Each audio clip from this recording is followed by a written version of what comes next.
जय जगन्नाथ।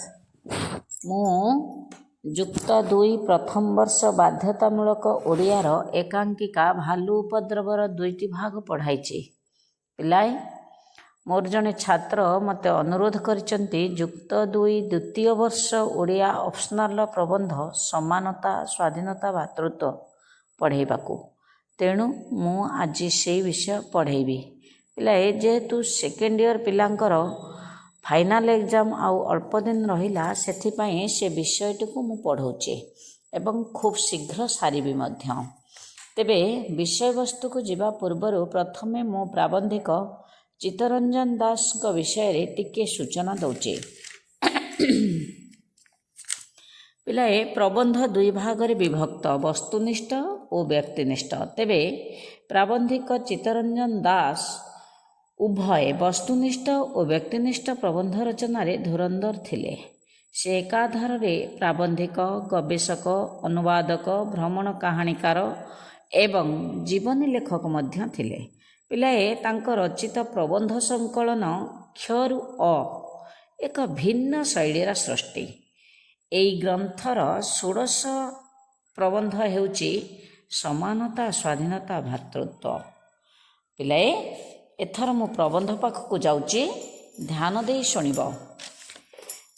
एई 3टी जाक शब्द केवल आम भाषा रे थिबा 3टी शब्द मात्र नुहंती।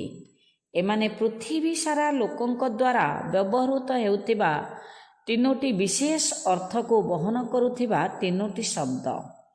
200 वर्ष तले मनुष्यर भाग्य इतिहास को एक विशेष वेग तथा उद्वेलन आनी देइथिबा ए 3टी शब्द।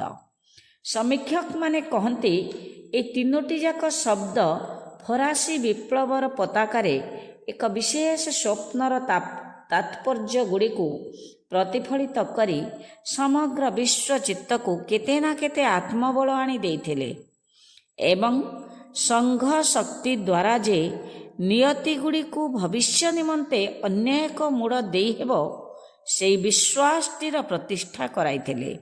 से विश्वासर प्रतिष्ठा को एप्सित रूपे ग्रहण करी चलीथिबा से जो युद्ध एवं ताहार आनुषंगिक आउ जाबतीय क्रियाशीलता ताहा एबे सरी नाही। अत्यंत सुनिश्चिंत जे ताहा केबे हेले सरीब नाही। पृथ्वी जाक मनीषंकर आलोक पिपासा को नुआ नुआ संचार पथ जोगाई देउथिबो। उदय पथ गुड़िकर उद्घाटन कराइबारे लागिथिबो। पिलाए इतिहासर फरासी राष्ट्र विप्लव कथा तुमको प्राबंधिक चित्तरंजन दास कहउचंती जे ए 3टी शब्द केवल शब्द नुहंती। पृथ्वी सारा लोकंक द्वारा व्यवहृत हेउथिबा 3टी विशेष अर्थ को बहन करुथिबा 3टी शब्द। तमे निश्चय इतिहास रे फरासी राष्ट्र विप्लव कथा पढ़िथिबो सुनिथिबो। चतुर्दश लुईका समय रे जदिबा एई फरासी राष्ट्र विप्लव मुंड टेकिथिला तथापि 16 लुईका समय रे यह सक्रिय रूप धारण कला। 16 लुई का समय रे जेतेबेले सक्रिय रूप ये नेला विप्लव यार 3टी कारण थिला। कौन? गोटे हैला अर्थनैतिक, गोटे हैला सामाजिक, गोटे हैला बौद्धिक। तेबे पिलाए मन रख जे 16 लुई जने भल राजा थिले। मात्र ऑस्ट्रियार राजकुमारी मेरी आंतोइन को से विवाह करिबा परे तांको पत्नी को बुद्धि रे से परिचालित हेई धीरे धीरे खराब आड़ को गति कले। से विलास प्रिय होई गले आउ आलस्यता को जीवनर परम धर्म भाव रे ग्रहण करि नेले। प्रजामानक सुख दुख रे से भागीदार हेले नाही। प्रजामानकर दुख कष्ट लाघव कराइबा पई से आउ इच्छा कले नाही। एकछत्र शासन एक प्रकार से एकछत्र शासन चलेले। धीरे धीरे राजकोष शून्य हला। लोकमानक भितर असंतोष सृष्टि हला। परिणामत फरासी राष्ट्र विप्लवर सूत्रपात हला। तेबे जो मु कहली 3टी कारण, प्रथम कारण थिला सामाजिक कारण। सेतेबेले राजा 16 लुईंकर अपरिणामदर्शिता जोगु समाज 3 भाग रे विभक्त हो गला 3 श्रेणी रे। प्रथम श्रेणी रे एक रे रहिले धर्मजाजक और पुरोहित माने, द्वितीय श्रेणी रे रहिले अभिजात्य संप्रदायर लोक माने जो माने सामंतवादी गोष्ठी बोली आमे जो मान को कहबा, एवं तृतीय गोष्ठी रे रहिले मध्यवित्त और सर्वसाधारण। जेते बेले पिलाए ऊपर जो दुई श्रेणी रहिले जे प्रथम धर्मजाजक पुरोहित एवं अभिजात्य संपन्न लोक जो माने सामंतवादी गोष्ठीर लोक, ये जो दुई श्रेणीर लोक रहिले एमाने हेले सुविधाभोगी, अर्थात एमाने कर दौनथिले, एमाने निज इच्छा अनुसार राजकोषरु अर्थ नहीं खर्च करि पारुथिले, व्यय करि पारुथिले। आउ जो तृतीय श्रेणी रहिले जो लोक रहिले जे मध्यवित्त आउ सर्वसाधारण, एमाने किंतु अन्याय अत्याचार रे उत्पीड़ा माने अन्याय अत्याचार सहिले।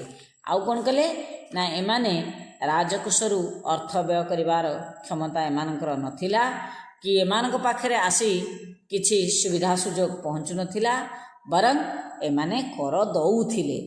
सुविधाभोगी माने कर दौनथिले, एमाने कर दौथिले, अन्याय अत्याचार एमानकु सहिबाकु पड़ुथिला।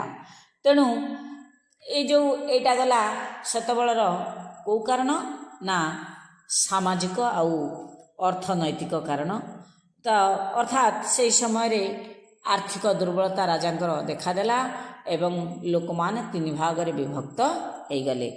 आउ आपरे कोन हला ए जो एटा हला राष्ट्र विप्लव करिवार गोटे मुख्य कारण सेतबेले थिला।